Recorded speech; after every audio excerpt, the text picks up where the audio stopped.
Hello students, so now let's continue chapter number 10. First of all, let's thank bankofbiology.com because we are using their PDF. अब ये जो हमने आज topic करना है that is about meiosis. If you remember, in previous class we had discussed about mitosis. तो mitosis में we had seen कि जो एक पेरेंट सेल है जब वो डिवाइड करेगी by the process of mitosis it will form two daughter cells, ठीक है। And I hope you remember कि वहाँ पे हमने माइटोसिस में ये डिस्कस किया था कि mitosis is also called equational division, क्योंकि जो पेरेंट सेल में नंबर ऑफ क्रोमोसोम है सेम नंबर ऑफ क्रोमोसोम्स जो हैं they are present in the daughter cell, number of chromosome remain constant, so that is why we are calling mitosis as equational division. but अब हम ये जो meiosis process study कर रहे हैं इसमें there are N number of differences. जो सबसे इंपॉर्टेंट डिफरेंस है कि यहाँ पे जब एक सिंगल पेरेंटल सेल मियोसिस से डिवाइड होगा it will lead to the formation of 4 daughter cells, ठीक है। उसके बाद सेकेंड जो डिफरेंस है कि यहाँ पे जो नंबर ऑफ क्रोमोसोम्स है जो आपके मियोसिस से फॉर्म होती हैं डॉटर सेल्स, उसमें नंबर ऑफ क्रोमोसोम हाफ हो जाता है। So we are calling this type of division as reductional division. Number of chromosomes जो है वो हाफ हो जाएगा। कैसे हाफ होता है that we will see when we will discuss the process. And at the same time यहाँ पे जो डॉटर सेल्स बन रही हैं they are different from the parent cell, they are showing a lot of variation. Parent cell से वो जो sales हैं डॉटर सेल्स हैं दे आर डिफरेंट।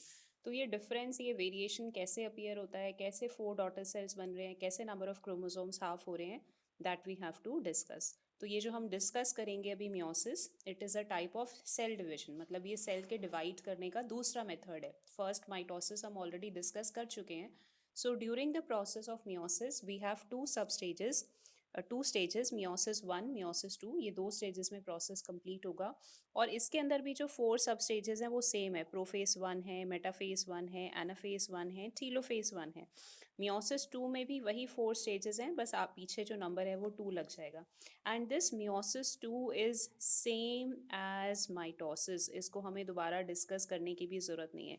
आपने अगर माइटोसिस लर्न कर लिया है तो आपको ये वाला प्रोसेस जो है मियोसिस 2 वो लर्न करने की ज़रूरत नहीं है, because it is same as mitosis. तो आज हम जिस पे फोकस करेंगे दैट इज़ अबाउट मियोसिस 1 और उसकी जो 4 स्टेजेस हैं, prophase 1, metaphase 1, anaphase 1, telophase 1, we will focus on that part. So now let's get started. सो सबसे पहले अब हम डिस्कस करते हैं प्रोफेस 1। अब ये जो मियोसिस की फर्स्ट स्टेज है, मियोसिस 1 की फर्स्ट स्टेज है prophase 1, it is very different from the prophase of mitosis. वहाँ पे तो प्रोफेस 1 में बहुत कम ड्यूरेशन था, लेकिन अगर हम माइटोसिस के प्रोफेस को मियोसिस 1 के प्रोफेस 1 से कंपेयर करेंगे सो वी आर फाइंडिंग कि this prophase 1 is very is of longer duration. और इसमें भी 5 सब स्टेजेस हैं। तो जो सबसे पहली सब स्टेज है दैट इज़ लेप्टोटीन। मैंने आपको एक व्हाट्सएप ग्रुप पे भेजा था स्टूडेंट की आंसर शीट, एक पेज भेजा था जिसके ऊपर 5 सब स्टेजेस के नोट्स बने हुए हैं। सो आई होप सबने अपनी कॉपीज़ में उसको बना लिया है। So with the help of that now let's discuss one by one the 5 sub stages of meiosis 1 that is prophase 1। तो इसमें जो सबसे पहली सब स्टेज है that is leptotene.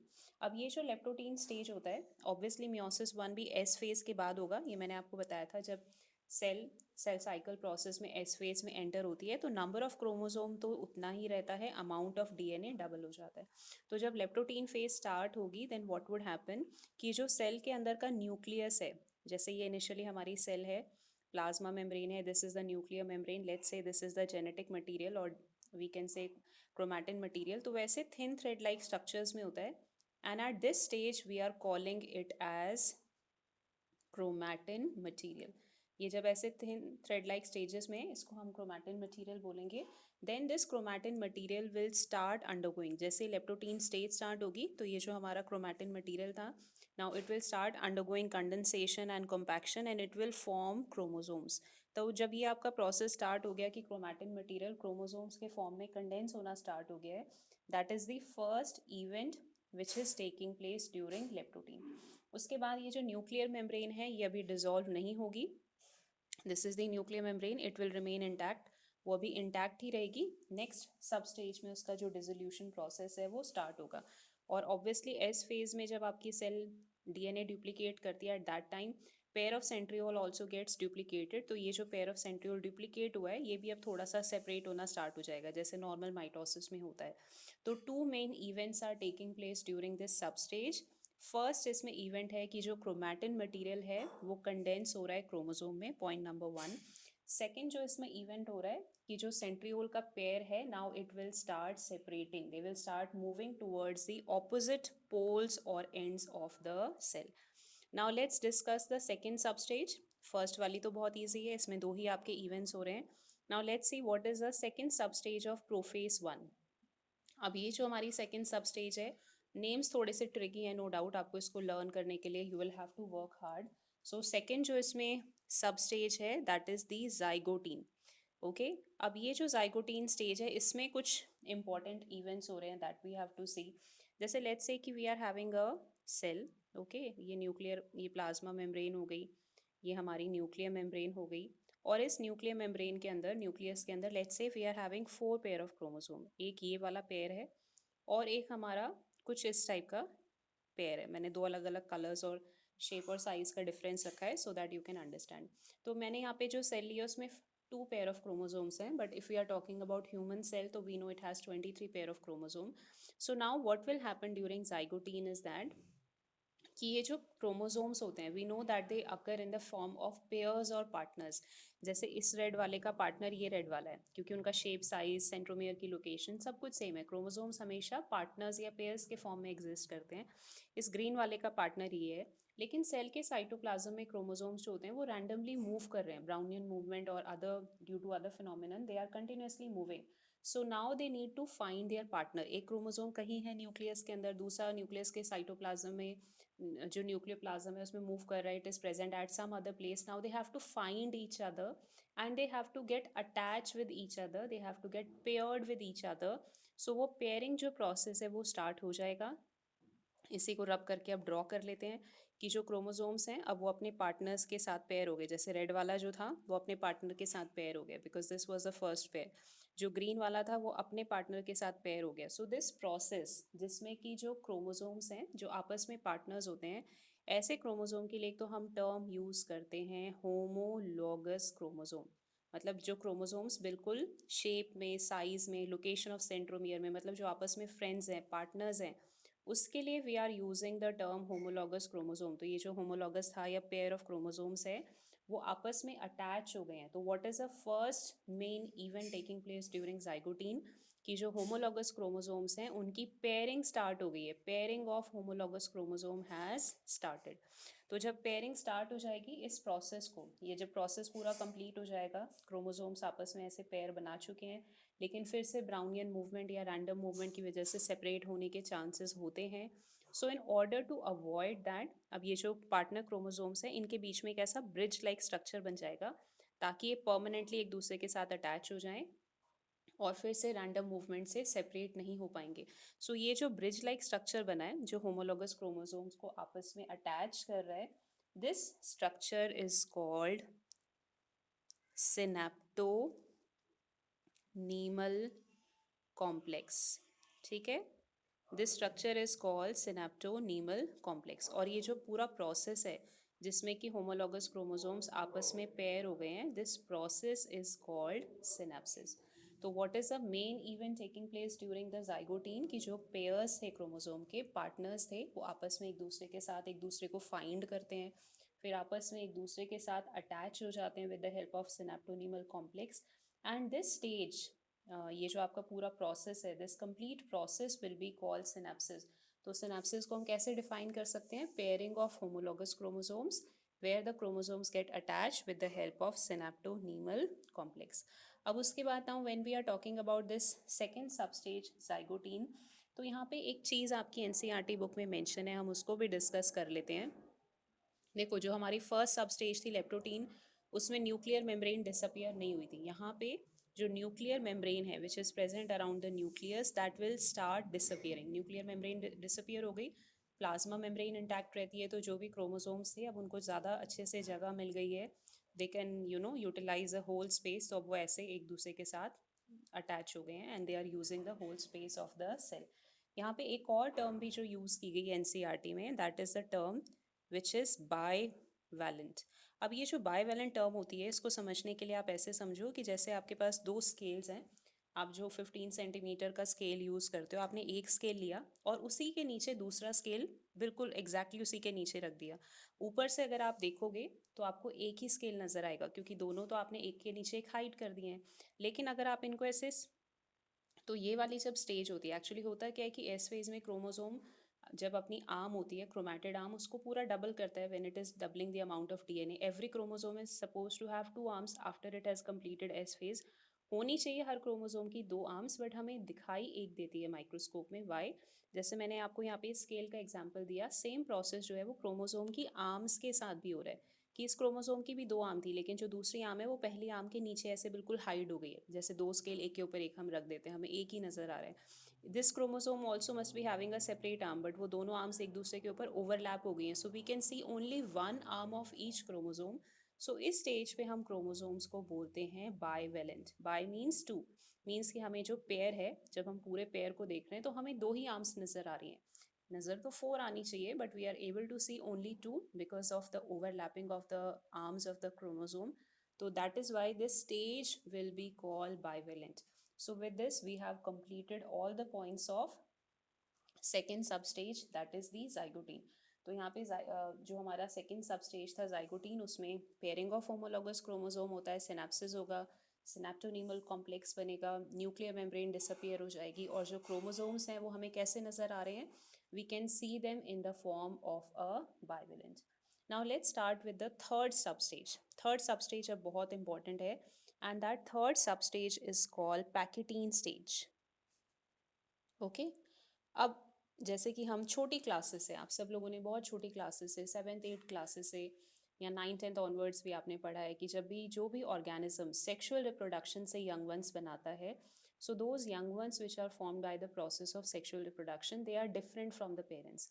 A sexual reproduction में तो जो यंग वंस बनते हैं वो पेरेंट्स के क्लोन होते हैं, 100% सिमिलर टू द पेरेंट्स होते हैं। But in case of sexual reproduction, the young ones which are being formed, they are different from the parents. So how that is happening, that we have to now discuss. उसका main जो impact है कि कैसे different हो रहे हैं, that is due to the third substage of prophase 1 which is called pachytene. यहाँ पे एक बहुत बहुत important process हो रहा है which is called crossing over। इसको बहुत अच्छे से समझने की ज़रूरत है कि crossing over क्या है, कैसे होता है, कैसे उससे न्यू कॉम्बिनेशंस बनते हैं। तो नाउ लेट्स गेट बैक। फिर से हम वही देख रहे हैं कि हमारी ये सेल थी, ये दो पेयर ऑफ क्रोमोसोम्स थे जो अभी हमने पिछली स्टेज तक बनाए हैं।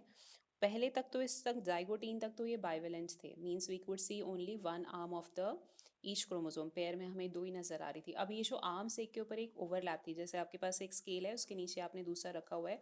अब आप दोनों स्केल्स को ऐसे अलग अलग कर दो तो you will be able to see और both the chromosomes, you will be able to see both the scales. So somewhat same thing is happening कि जो arms अभी तक overlap थी, अब वो separate हो जाएंगी। Okay, so now we will be able to see both the arms of each chromosome. तो यहाँ पे हमें इस क्रोमोसोम की भी दोनों आर्म नज़र आ रही हैं, इस वाले क्रोमोसोम की भी दोनों आर्म नज़र आ रही हैं। ये जो हमारा ग्रीन वाला पेयर था, इसके भी हर क्रोमोसोम की दोनों आर्म नज़र आ रही हैं। तो अगर हम किसी एक पेयर को देख रहे हैं, पेयर को देखते हैं, ठीक है, तो we are able to see four arms. So this stage will be called tetrad stage. Tetrad word का मीनिंग आपको पता है, होता है फोर। तो जहाँ पे हर क्रोमोसोम की दो आर्म नज़र आ रही हैं, पेयर की टोटल फोर हो गई। तो इसका मतलब अब हमें क्रोमोसोम किस फॉर्म में नज़र आ रहे हैं? We are seeing them in tetrad stage. अब ये जो प्रोसेस है क्रॉसिंग ओवर, वो स्टार्ट हो जाएगा। सो नाउ लेट्स सी कि कैसे क्रॉसिंग ओवर होता है। यहाँ पे मैं अब आपको एक क्रोमोसोम, जैसे लेट्स से ये वाला पेयर है, इसी को लेके समझाते हैं सारा प्रोसेस, क्योंकि अगर मैं दोनों क्रोमोसोम्स को लूँगी तो कन्फ्यूजन भी हो जाएगी और स्पेस भी हमारे पास कम है। So let's see we are having this pair of chromosome, जो रेड वाला मैंने बनाया था उसी के ऊपर मैं आपको यहाँ पे दिखाती हूँ। अब देखो, जो क्रोमोसोम है, सेम क्रोमोसोम की दोनों आर्म्स हैं। पहले तो नाम अच्छे से पता होना चाहिए। These two arms, same chromosome की दोनों आर्म्स है ना, इसको हम बोलते हैं सिस्टर क्रोमैटिड। सिस्टर क्रोमैटिड इसलिए बोल रहे हैं क्योंकि ये दोनों आर्म्स आपस में 100% सेम है। जैसे आपने क्लास 10th में टॉल और ड्वार्फ पी प्लांट वाला क्रॉस करा है, सब बच्चों को बहुत अच्छे से वो आता है, you all are comfortable with that. तो जैसे कि अगर ये एक क्रोमोसोम हम ले रहे हैं, इसके ऊपर मान लो अगर यहाँ पे कैपिटल टी वाला एलील है, तो इसके ऊपर भी कैपिटल टी वाला होगा। ये जैसे यहाँ पे राउंड सीड वाला है, तो यहाँ पे भी कैपिटल आर राउंड वाला ही होगा, क्योंकि दोनों क्रोमोसोम्स की जो आर्म्स होती हैं वो आपस में 100% सिमिलर होती हैं। ये सेकेंड आर्म कैसे बनी है? जब एस फेज में डीएनए डुप्लीकेशन होता है तो इसी को बेस बना के सेकेंड वाली कॉपी होके बनती है। कॉपी होके बनी है तो 100% सिमिलर होगी। तो ये जो एक ही क्रोमोसोम की दोनों आर्म्स होती हैं इसको बोलते हैं सिस्टर क्रोमैटिड्स। और उनके अंदर जो इन्फॉर्मेशन होगी वो भी बिल्कुल 100% सेम होगी। लेकिन जैसे कि लेट्स से कि अब मैं आपको देती हूँ ये वाली, एक हम आर्म ले लेते हैं इस क्रोमोसोम की, और दूसरे इस क्रोमोसोम की मैं आर्म ले लेती हूँ, ठीक है? One arm from this, one arm from this. For these two arms we will be using the term non sister chromatids. अगर दोनों क्रोमोसोम्स की एक एक आर्म हम ले रहे हैं तो उसके लिए फिर हम टर्म यूज़ करेंगे नॉन सिस्टर क्रोमैटिड्स, क्योंकि ये आपस में सेम नहीं होंगी। जैसे लेट्स से कि हमारा ये वाला क्रोमोसोम है, हो सकता है इसके ऊपर जो एलील प्रेजेंट हो वो स्मॉल टी वाला हो, मतलब जिससे कि पी प्लांट ड्वार्फ हो जाता है। यहाँ पे इसके ऊपर रिंकल्ड वाला स्मॉल आर हो। ये दोनों आर्म्स आपस में सेम होगी, इसके लिए हम टर्म यूज़ करते हैं सिस्टर क्रोमैटिड। तो जो हम पेयर देख रहे हैं उस पेयर में भी एक क्रोमोसोम की दोनों आर्म्स सेम होगी, उसको हम बोलेंगे सिस्टर क्रोमैटिड। दूसरे क्रोमोसोम की भी दोनों आर्म्स आपस में सेम होगी, उसके लिए भी हम टर्म यूज करेंगे sister chromatids. But if you are taking one arm from one chromosome, one arm from the other, then we will be using the term non sister chromatid. अब ये जो क्रॉसिंग ओवर है ये कैसे होता है, that we have to discuss. Non sister chromatids के ऊपर अब आप फोकस करो। जैसे कि मैं आपको एक बहुत ही सिंपल सा एग्जांपल देती हूँ। जैसे आप इमेजिन करो ये आपके पास एक एनसीईआरटी बुक है, दूसरी भी आपके पास एनसीईआरटी बुक है, you are having two NCERT books with you. आपने क्या किया कि इस वाली एनसीईआरटी बुक से चैप्टर 10 के जितने भी पेजेस है वो आपने निकाल लिए, और इस वाली बुक के भी चैप्टर 10 के पेजेस निकाल लिए। दोनों एनसीईआरटी बुक हैं, दोनों सेम है, मतलब ये दोनों आपकी सिस्टर क्रोमैटिड्स हो गई। यहाँ पे कैपिटल टी इन्फॉर्मेशन होती है, यहाँ पे चैप्टर वाइज बुक में इन्फॉर्मेशन होती है। आपने इस बुक के चैप्टर 10 के पेजेस निकाल के इसमें पेस्ट कर दिए, और यहाँ से जो पेजेस निकाले थे वो इसमें पेस्ट कर दिए।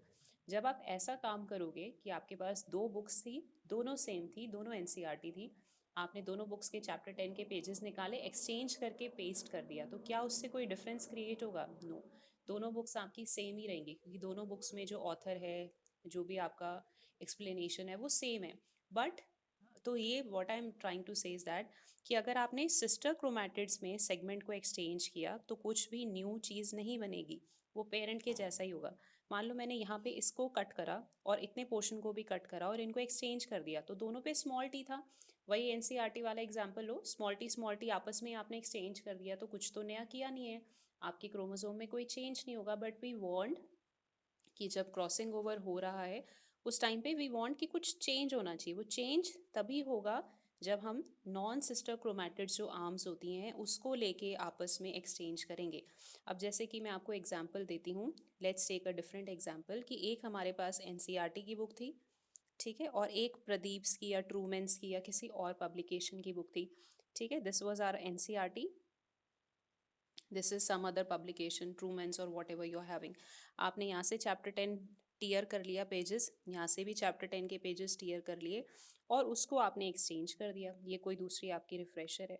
तो जब आपने दो बुक्स हैं, तो दोनों बायोलॉजी की, दोनों हैं पेयर, क्योंकि दोनों क्लास 11 की बुक हैं, बायोलॉजी की बुक हैं, लेकिन उन दोनों में थोड़ा सा डिफरेंस है। उनके आपने अगर चैप्टर 10 एक्सचेंज कर दिए तो अब आपका कुछ नया चीज़ बन जाएगी। अब वो आपकी सेम नहीं रही, अब ये दोनों बुक्स में डिफरेंट हो गया, क्योंकि आपने इनका करा तो सेम ही, चैप्टर 10 ही एक्सचेंज करा है, बट दोनों अलग अलग ऑथर्स की बुक हैं। तो now you will be finding some change, you will be finding some difference. तो same strategy has been adopted by the living system. Living system क्या करता है कि अगर हमने दोनों सिस्टर क्रोमैटिड को ही आपस में एक्सचेंज करा, काटा भी और एक्सचेंज भी करा, तो कुछ नया नहीं बनने वाला। लेकिन अगर हम नॉन सिस्टर्स को कट करके एक्सचेंज कर देंगे तो कुछ न्यू टाइप के कॉम्बिनेशंस बनेंगे, जो डॉटर सेल्स बनेंगी वो पेरेंट्स से डिफरेंट हो जाएंगी। सो यहाँ पे क्रॉसिंग ओवर जो होता है मीन्स कि हम सेगमेंट को एक्सचेंज कर रहे हैं, क्रोमोसोम के छोटे छोटे पार्ट्स को एक्सचेंज करते हैं, लेकिन कौन से दो पार्ट्स को एक्सचेंज करेंगे? जो कि हमारे नॉन सिस्टर क्रोमैटिड आर्म्स में है।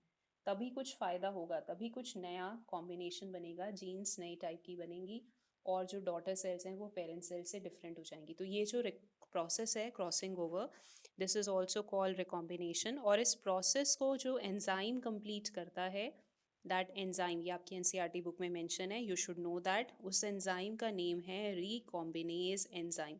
तो अब ये रिकॉम्बिनेशन कैसे हो रहा है that we have to see, और कैसे न्यू कॉम्बिनेशन बन रहे हैं that also we need to see. तो अब ये जो एंजाइम है, जब ये ऐसे पूरा टेट्राइड स्टेज में, पैकेटीन स्टेज में आ जाते हैं, तो एंजाइम क्या करेगा, जैसे कि काट लिया उसने इतना पोर्शन जो क्रोमेटिड का है वो कट कर दिया, काउंटिंग करके करता है कि कितने बेस पेयर हैं, 1000 बेस पेयर है लेट्स से, क्योंकि अगर कहीं भी एक्सचेंज के टाइम पे भी कुछ एरर हो गया तो म्यूटेशन हो जाएगी। तो एंजाइम बहुत स्पेसिफिक है, बहुत अच्छे से काम करता है, कोई एरर का चांस नहीं होना चाहिए, it needs to be very very precise. यहाँ से भी उसने अपना सेगमेंट कट कर लिया जिसमें कि कैपिटल टी वाली जीन थी, और इन दोनों को आपस में एक्सचेंज कर दिया। ये वाला सेगमेंट यहाँ चला गया, ये वाला सेगमेंट यहाँ आ गया। जैसे कि मैंने आपको एग्जांपल दिया था कि आपने एनसीईआरटी बुक ली और एक बायोलॉजी की कोई भी रिफ्रेशर बुक ली और उनके चैप्टर 10 एक्सचेंज कर दी। चैप्टर 10 मीन्स जीन्स, कि आपने एक जीन यहाँ से उठाई, दूसरी जीन वहाँ से ली, कट की और उनको एक्सचेंज कर दिया।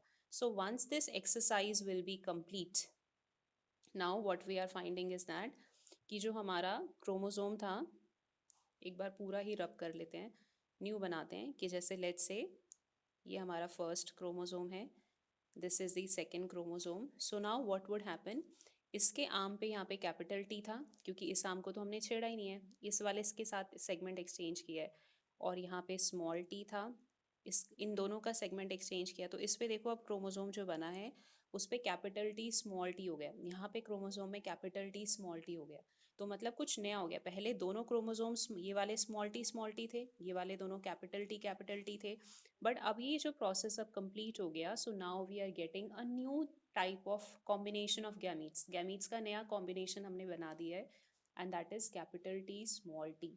तो जो भी इस तरीके से हम जीन्स का नया कॉम्बिनेशन बना देते हैं, क्रॉसिंग ओवर के बाद जीन्स का जो नया कॉम्बिनेशन बन जाता है, this process will be called recombination, or due to this recombination only the parent cells are different from the daughter cells are different from the parent cells।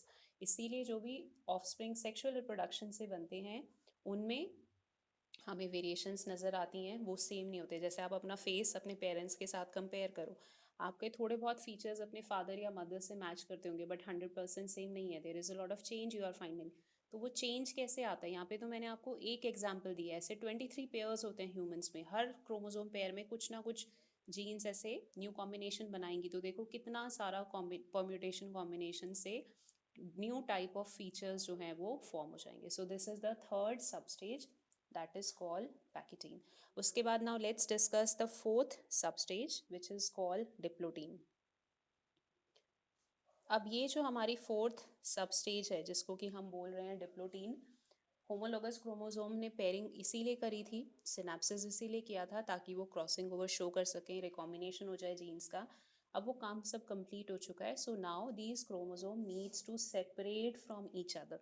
तो ये जो होमोलोगस क्रोमोसोम का पेयर था, ठीक है, जैसे वो ये रेड वाले क्रोमोसोम का एग्जाम्पल ले लेते हैं, ये आपस में ऐसे सिनेप्टोनिमल ब्रिज के थ्रू भी अटैच थे। तो अब ये जो सिनेप्टोनिमल ब्रिज है ये डिसॉल्व होना स्टार्ट हो जाएगा, ये सेपरेट हो जाएगा। तो जो क्रोमोसोम्स हैं वो आपस में सेपरेट होना स्टार्ट हो जाएंगे, बाकी सारे पॉइंट से सेपरेट हो जाएंगे, बट जिस पॉइंट पे अटैच होके, एक्चुअली जब भी क्रॉसिंग ओवर होती है तो जो नॉन सिस्टर क्रोमैटिड्स की आर्म है, जिस पॉइंट पर उन्होंने क्रॉसिंग ओवर की है उस पॉइंट पे वो जुड़े रह जाते हैं, बाकी सब जगह से अलग हो जाएंगे, बट जिस पॉइंट पे उन्होंने क्रॉसिंग ओवर की है दिस पॉइंट इज कॉल्ड काइस्मेटा, उस पॉइंट पे वो सेपरेट नहीं हो पाएंगे, बाकी सब जगह से सेपरेट हो जाएंगे। जो बीच में सिनेप्टोनीमल कॉम्प्लेक्स था वो डिसॉल्व हो चुका है, और सब कुछ, हाँ, बाकी सब पॉइंट्स पे अलग हो गए।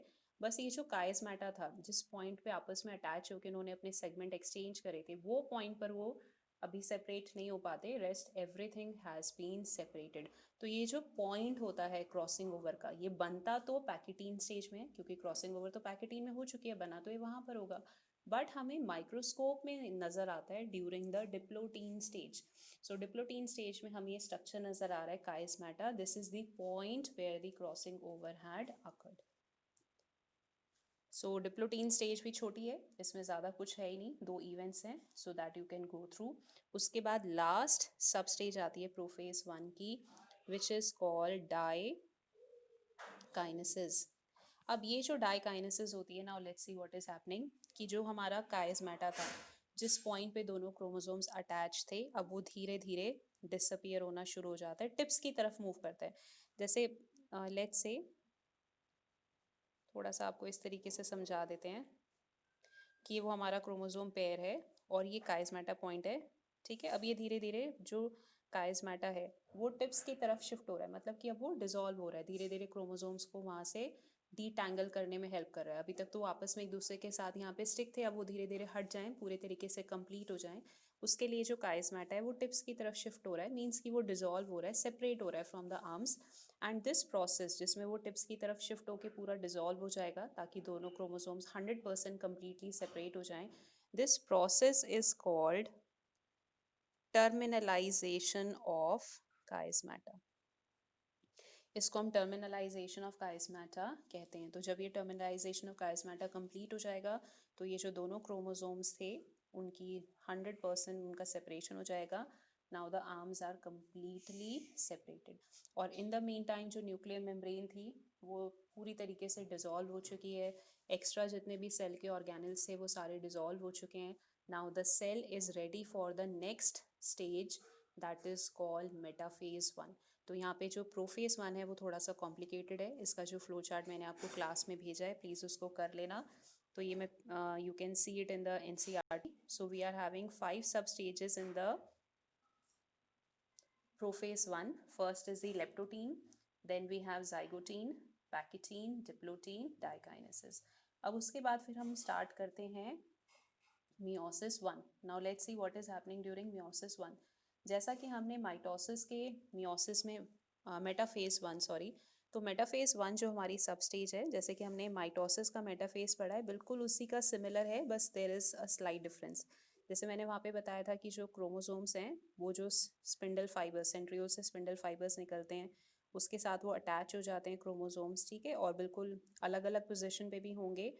तो वो बिल्कुल फोर्स और बैलेंसिंग वगैरह करके क्रोमोसोम बिल्कुल सेल के सेंटर पर अलाइन हो जाते हैं, वहाँ पे सारे क्रोमोसोम एक लाइन में अरेंज हो रहे थे। इसका मतलब जो हमारी मेटाफेजिक प्लेट बन रही थी वो 1 थी। यहाँ पे जो होगा during the process of meiosis, क्योंकि अब सेल्स को क्रोमोसोम नंबर हाफ करना है, तो यहाँ पे व्हाट विल हैपन कि जो क्रोमोसोम्स हैं वो 2 प्लेट्स में अलाइन हो जाएंगे। You can see it here, जैसे ये एक सेल इन्होंने दी है, इसमें 2 पेयर ऑफ क्रोमोसोम्स हैं, टोटल 4 पेयर्स हैं, तो वो 2 लाइंस में अरेंज हो जाएंगे। ये उसका पार्टनर क्रोमोसोम है, उसका जो मतलब this is 1 pair of homologous chromosome, 1 is above, उसका पार्टनर जो है वो नीचे अरेंज हो जाएगा। ब्लू वाला second pair of homologous pair है, एक ऊपर है और उसी का पार्टनर क्रोमोसोम जो है वो नीचे है, यानी कि जो क्रोमोसोम्स हैं वो 2 लाइंस के फॉर्म में अरेंज हो जाएंगे।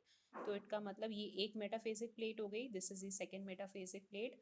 सो क्रोमोसोम्स कितने मेटाफेजिक प्लेट्स के फॉर्म में अरेंज हो रहे हैं? 2 मेटाफेजिक प्लेट्स, 2 मेटाफेजिक प्लेट्स के फॉर्म में अरेंज हो रहे हैं। तो ये एनसीईआरटी का बैक एक्सरसाइज का क्वेश्चन है और बहुत इंपॉर्टेंट है कि अगर हम माइटोसिस के मेटाफेज को मियोसिस 1 के मेटाफेज 1 से कंपेयर करेंगे तो क्या डिफरेंस है? तो डिफरेंस यही है कि माइटोसिस के मेटाफेज में all the chromosomes they had arranged in a form of a single line, or we can say in the form of a single metaphasic plate, but यहाँ पे जो क्रोमोसोम्स हैं वो 2 लाइंस में या पेयर्स के फॉर्म में या 2 मेटाफेजिक प्लेट्स के फॉर्म में अरेंज हो जाते हैं। उसके बाद now we have to discuss anaphase 1। अब एनाफेज 1 में जो मियोसिस का है और जो मेटाफेज का एनाफेज है उसमें बहुत ज़्यादा डिफरेंस है, तो यहाँ पे आपको बहुत अटेंटिव होने की ज़रूरत है। So when we were talking about the normal mitosis में अगर आपको याद हो कि जो क्रोमोसोम होता है उसकी 2 आर्म्स होती हैं और बीच में से वो स्प्लिट हो जाता है, एक आर्म एक साइड चली जाती है, दूसरी आर्म दूसरी साइड चली जाती है, तो क्रोमोसोम नंबर हाफ नहीं होता। यहाँ पे क्रोमोसोम नंबर सेल को हाफ करना है, इसी के लिए तो उसने सबसे इंपॉर्टेंट काम करा है कि जो क्रोमोसोम्स है उसको 2 प्लेट्स में अरेंज किया है। तो यहाँ पे क्रोमोसोम बीच में से नहीं स्प्लिट होगा बल्कि पूरा का पूरा पेयर ही सेपरेट हो जाएगा। यू कैन सी ये रेड वाला एक पेयर था, 1 partner is going towards 1 end, second partner is going towards the opposite pole of the cell. Similarly blue pair था, तो एक क्रोमोसोम एक साइड पे जा रहा है, दूसरा क्रोमोसोम दूसरे साइड पर जा रहा है, तो यहाँ पे क्रोमोसोम नंबर हाफ हो जाएगा। तो अगर आपको माइटोसिस का एनाफेज और मियोसिस 1 का एनाफेज 1 को कंपेयर करना है तो सबसे पहला डिफरेंस है कि वहाँ क्रोमोसोम बीच में से स्प्लिट हो रहा था, दोनों आर्म्स अलग अलग हो रही थी, यहाँ पे दोनों आर्म्स अलग नहीं हुई, रादर पेयर ही सेपरेट हो रहा है। one partner is going towards the one pole of the cell, second partner is going towards the opposite pole of the cell. वहाँ पे माइटोसिस के एनाफेज में क्रोमोसोम नंबर हाफ नहीं हो रहा था, यहाँ पे क्रोमोसोम नंबर हाफ हो जाएगा, क्योंकि स्टार्टिंग में हमारे पास 2 क्रोमोसोम्स हैं, बट जब ये प्रोसेस पूरा कंप्लीट होगा तो जो डॉटर सेल है उसमें 2 ही रह जाएंगे, क्रोमोसोम नंबर हाफ हो गया. So that is why this process, जहाँ पे क्रोमोसोम नंबर हाफ हो रहा है, तो this process will be called reductional division. ठीक है, रिडक्शनल इसलिए कह रहे हैं क्योंकि क्रोमोसोम नंबर रिड्यूस हो चुका है, 4 का 2 हो गया, हाफ हो गया. सो दैट इज वाई कि जो आपका माइटोसिस है उसका जो एनाफेज है और मियोसिस 1 का जो एनाफेज 1 है, it is very very much different. Okay, उसके बाद now we have to discuss about telophase 1. Telophase 1 यहाँ पे भी बिल्कुल माइटोसिस वाला ही है, जो थोड़ा सा मेन इवेंट्स माइटोसिस के प्रोफेज 1 वाले थे उसी का सारा रिवर्स होगा, कि जो जेनेटिक मटेरियल है वो फिर से डीकंडेंस होना स्टार्ट हो जाएगा, बट पूरा तरीके से डीकंडेंस नहीं होगा क्योंकि मियोसिस 1 के बाद मियोसिस 2 भी होना है, तो ये थोड़ा सा डिफरेंट हो गया. न्यूक्लियर मेम्ब्रेन जो डिसॉल्व हो गई थी, यू कैन सी वो न्यूक्लियर मेम्ब्रेन फिर से फॉर्म हो गई है, लेकिन जो सेल ऑर्गेनल डिसअपियर हुए थे वो अभी अच्छे तरीके से फॉर्म नहीं होंगे, क्योंकि meiosis is different from mitosis. यहाँ पे एक और बार सेल डिवाइड करेगी with the help of meiosis 2. तो थोड़ा बहुत इवेंट्स हो रहे हैं कि न्यूक्लियर मेम्ब्रेन बन गई है, थोड़ा सा पार्शियली डीकंडेंस होता है, फिर से कंडेंस होना पड़ेगा क्योंकि अभी उनको एक टाइम और डिवाइड करना है. तो ये जो टीलोफेज 1 है, it's a very short duration, क्योंकि सेल बस थोड़ा सा रेस्ट कर रही है इस टाइम पे, क्योंकि उसको पता है अभी उसको एक टाइम और डिवाइड करना है. सो ज़्यादा अभी पूरा ओरिजिनल स्टेट पे सेल जो है it won't be coming back. उसके बाद now let's see meiosis 1, meiosis 2 sorry. तो ये जो मियोसिस 2 है, it is same as mitosis. इसको आप दोबारा ना भी करो तो चलेगा, कोई इशू नहीं है. जैसे ये हमारी जो डॉटर सेल बनी मियोसिस 1 के बाद, पेरेंट सेल डिवाइड हुई, फर्स्ट टाइम मियोसिस 1 कंप्लीट हुई थी तो 2 डॉटर सेल्स वर फॉर्म्ड, उनमें नंबर ऑफ क्रोमोसोम 2 रह गया था, हाफ हो चुका है. अब ये पूरा माइटोसिस के जैसा ही है कि जब मेटाफेस प्रोफेस 2 होगा तो वही सारे जो हमारे नॉर्मल माइटोसिस वाले प्रोफेस के इवेंट से वही होंगे. फिर मेटाफेस 2 जो है उसमें सारे क्रोमोसोम सिंगल लाइन में अरेंज्ड हो गए हैं. फिर एनाफेस 2 होगा तो क्रोमोसोम बीच में से आर्म वाइज स्प्लिट हो जाएगा, एक आर्म एक एंड पर जा रही है, दूसरी आर्म दूसरे एंड पर जा रही है, मतलब बिल्कुल माइटोसिस वाला ही सेम है. उसके बाद यहाँ पे एनिमल सेल है तो एक्टिन मायोसिन की फाइबर्स के थ्रू सेल डिवाइड कर जाएगी, तो एक सेल से 2 बनी, इस वाले सेल से 2 बनी. तो जब मियोसिस 2 कंप्लीट हो जाएगा, so we are finding that 4 daughter cells will be formed, and that is why we are finding the difference कि वहाँ पे 2 daughter cells बन रही थी, यहाँ पे 4 daughter cells बन रही हैं. तो ये जो meiosis 2 है इसको आपको अलग से लर्न करने की ज़रूरत नहीं है, it is same as mitosis. Okay, क्योंकि यहाँ पे देखो जो हमारा मियोसिस 1 के बाद पेरेंट सेल मतलब डॉटर सेल बनी थी, अब वो सेकेंड साइकिल के लिए पेरेंट सेल की तरह बिहेव कर रही है. इसमें नंबर ऑफ क्रोमोसोम 2 थे, इसमें भी नंबर ऑफ क्रोमोसोम 2 हैं. तो नंबर ऑफ क्रोमोसोम मियोसिस 2 में चेंज नहीं होता, नंबर ऑफ क्रोमोसोम जो हाफ होना होता है वो मियोसिस 1 में ही हो जाता है. Then this we all have done, ये अलग से हमें करने की ज़रूरत नहीं है, it is same as mitosis.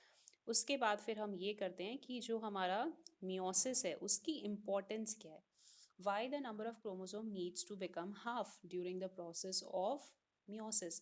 अब देखो जैसे कि लेट्स से ये हमारी नॉर्मल सेल है. ओके, नॉर्मल सेल में हमें पता है 2n amount of 2n number of chromosome होता है. नॉर्मल सेल डिप्लॉयड होती है. डिप्लॉयड का मतलब है कि जो क्रोमोसोम है वो ऐसे पेयर में होते हैं, जैसे रेड क्रोमोसोम का पेयर है, ये ग्रे वाले क्रोमोसोम का पेयर है. बार बार मैं देखती हूँ डीओई क्लासेस में बच्चे इस बेसिक कंसेप्ट को नहीं समझ पाते, they keep on asking what is the meaning of term diploid. तो डिप्लॉयड का मतलब है 2 कॉपीज जिसमें क्रोमोसोम्स जो हैं वो ऐसे पेयर्स के फॉर्म में प्रेजेंट है. जैसे हम ह्यूमंस के केस में 23 पेयर्स होते हैं, तो that is a normal diploid cell. तो 2n मीन्स डिप्लॉयड सेल है, अमाउंट ऑफ डीएनए उसमें 2c होता है. अगर ये सेल माइटोसिस से ही गैमीट बनाए और ये फिर अब गैमीट्स की तरह बिहेव करना स्टार्ट कर दे, मतलब हमारे गैमीट्स अगर माइटोसिस से बने तो सेल के अंदर 2n होगा, number of chromosome diploid condition होगी, अमाउंट ऑफ डीएनए 2c है. अगर ये सेम सेल गैमीट की तरह बिहेव कर रही है तो जो जाइगोट बनेगा उसमें नंबर ऑफ क्रोमोसोम 4n हो गए, मतलब नॉर्मल सेल का डबल हो गया. अमाउंट ऑफ डीएनए भी नॉर्मल सेल में 2c था, उसका डबल हो गया.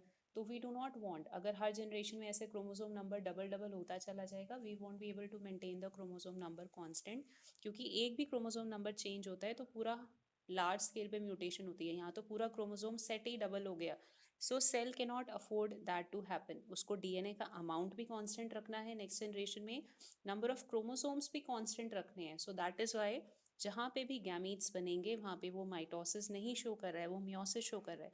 क्योंकि मियोसिस से जो गैमीट्स बनेंगे उसमें नंबर ऑफ क्रोमोसोम हाफ हो जाएगा, 1n हो जाएगा, मतलब हर क्रोमोसोम की एक ही कॉपी प्रेजेंट है.